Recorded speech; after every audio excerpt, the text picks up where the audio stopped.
Adivinha onde ela anda? Deve estar dentro do peito. Nós estamos tranquilos porque sabemos que essa luta, embora seja longa, ela ganha. Então, aqui na questão do judiciário, vou abrir aqui rapidamente, não é? Porque nós estamos atrasados, a doutora Kenari, que já falou do tempo dela, para alguma pergunta, algum comentário. Peraí, ela levantou primeiro. Será que precisa? Você que sabe. Olha, eu vou procurar ser breve.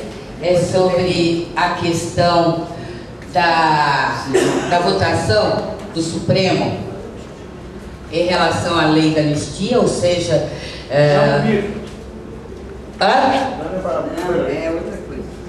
em relação à lei da anistia, eu gostaria de saber qual é se existe legalmente, para quem conhece como funciona o Tribunal Internacional, a possibilidade de se encaminhar uma acusação formal ao judiciário brasileiro por ter transformado um crime de lesa humanidade em crime político, ou seja, legalizando a tortura no nosso país.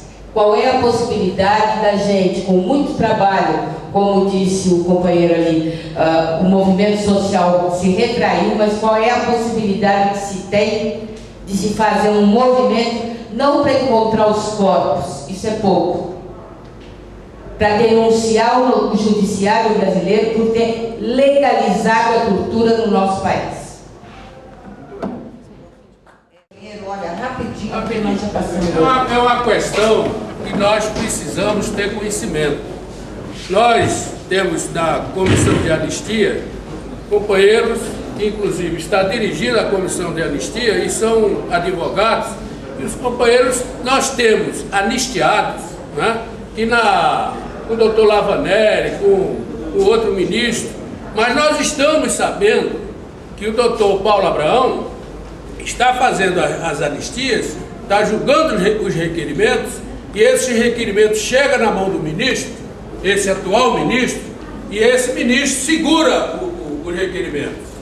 Então nós queremos, além de fazer essa denúncia, né, inclusive falar até com o doutor Jorge, que o doutor Jorge pode ter algum conhecimento e colocar para nós o que é que está acontecendo, porque se for possível, no caso, o doutor Paulo Abraão vai vir falar aqui agora às 14 horas, nós vamos ter que sair em defesa do presidente da Comissão de Anistia, para poder o ministro realmente soltar esse requerimento dos anistiados que já foram julgados, para poder dar seguimento a esse trabalho. Porque eu acho que o doutor Paulo Abraão, da mesma maneira como nós já criticamos, nós temos agora que defender as suas posições, e eu acho que o ministro da Justiça atual não está dando condições para que ele continue o seu trabalho. Era isso que eu queria colocar com o governo.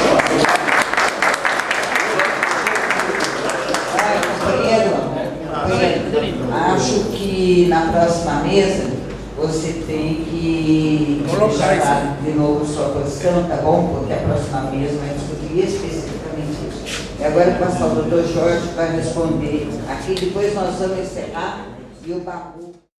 Bom, agora é o Simão. Tem relação que a primeira falou com relação ao julgamento do Supremo.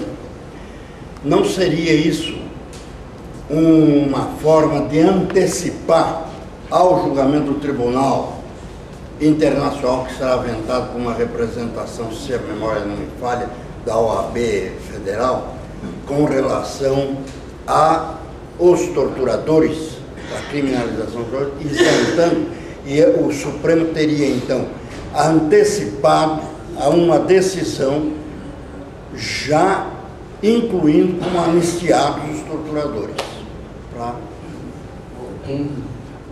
Vocês? Boa tarde, meus companheiros. Com anistia e sem anistia, pois eu sou sem anistia, né? Até hoje a nossa família não recebeu anistia, né?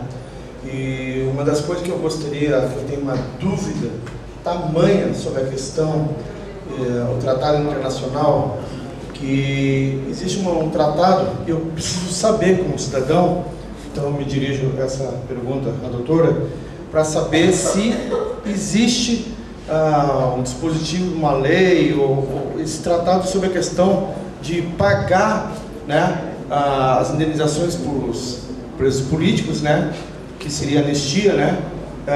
Eu pergunto à senhora se tem ou não o número correto, ou a lei, como é que funciona, que o país tem que tratar todo o passado dele, os crimes de guerra, todos os problemas dele, pois o presidente Lula disse que ia pagar até 2006 e até hoje nada, né? Então eu quero saber se, na verdade, existe um tratado, alguma questão internacional que o Brasil tem que cumprir e não está cumprindo até hoje. Objetivamente é isso. Tem a lei. Paulo. Deixa eu ver, Paulo. Boa tarde, companheiros. Ontem participei da plenária, onde estava o Gilmar Carneiro, que foi presidente dos sindicatos bancários. Ele citou assim as injustiças que aconteceram na época, né, de greves, de movimento operário, de trabalhadores, etc. Eu fui bancário durante 12 anos, era compensador de cheque, representava o banco, o antigo Sudameris, na Câmara de Compensação, e atuante dentro do sindicato. Fiz oposição ao sindicato. Essa oposição que eu fiz me custou caríssimo, que até hoje fiquei desempregado, fiquei no anonimato um bom tempo, né? Todas as portas se fecharam para mim, uma que eu não tinha condições de uma reciclagem profissional, né? Simples compensador de cheque. E depois ele citou o caso aí dos presos políticos,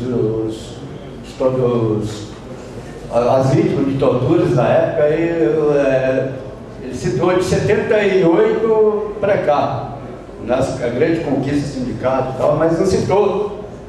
Ele citou de 78 para cá, não citou de 70, 72, igual eu fui vítima.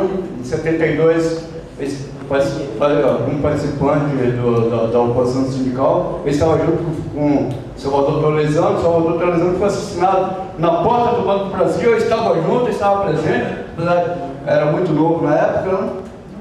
E até hoje não se sabe a história real da morte ao Salvador Torlezano. Foi dado como, acharam o corpo dele boiando no rio, foi dado como afogamento. Ele foi matado na porta do Banco do Brasil, estava presente. E até hoje não conta a história verdadeira.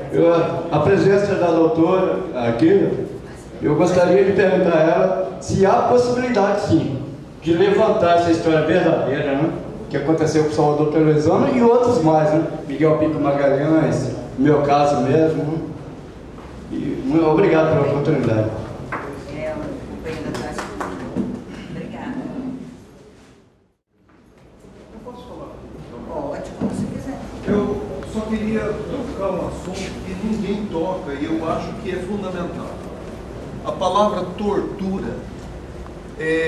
Eu sou professor e os nossos alunos estão cada vez com vocabulário cada vez mais reduzido.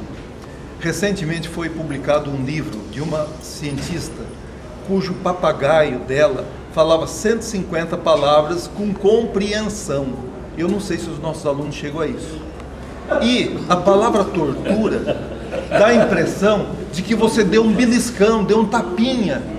Então eu acho que isso precisava ter uma forma jurídica de que quando você, na imprensa, você falasse tortura, você comentasse a integralidade do que é tortura.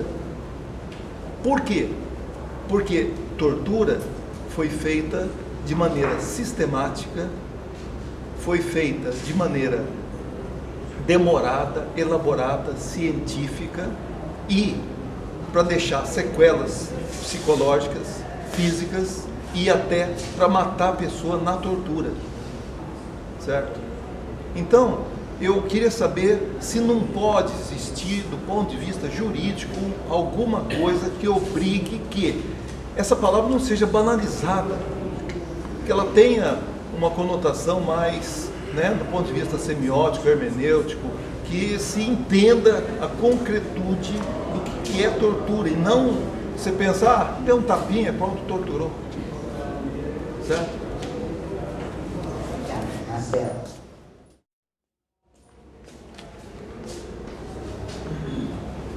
Jorge, eu queria fazer uma observação com relação a essa última colocação sua. Primeiro pedir desculpa, pessoal, cheguei só agora porque estava retido lá numa conversa longa.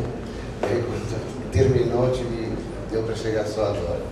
Mas quando você coloca por esse aspecto da irresponsabilidade da OAB, eu acho importante, para problematizar, a gente refletir, rememorar um pouco o processo que se deu no campo jurídico, porque efetivamente vários processos que conseguiram chegar na justiça, eles foram arquivados.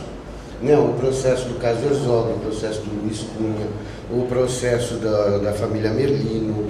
E isso, a OAB, antes de tomar essa decisão, houve uma avaliação grande sobre a pertinência ou não, no sentido da experiência do que ocorreu nos países vizinhos. O próprio exemplo que você cita no caso do Chile, o Chile só pôde fazer juízos depois que houve um processo na OEA. Então, para finalizar essa primeira parte, antes de passar a palavra para o Alípio e para o Dr. Paulo Abrão, eu quero destacar que nós precisamos de muita unidade. Precisamos unir